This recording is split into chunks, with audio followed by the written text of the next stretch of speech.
Hello everyone! In this video I'm going to show you how to connect your data from a database. Every time you load or connect your data, SelfBi creates a data definition. So the data definition is the specific data you have chosen to analyze.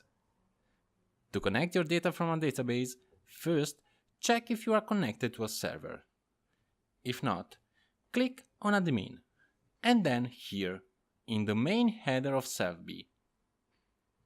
Now, you have to create a new analysis and write a title and a description.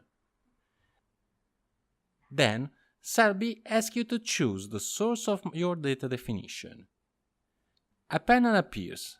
Here, you have to choose the connection.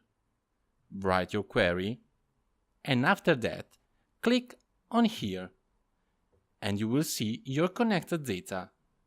If you want to change the selection, you can return to query by clicking here and insert different statements. Now it's your turn. Remember that your feedback makes SelfBi even more self-service. So if you have any comment or question, please contact us.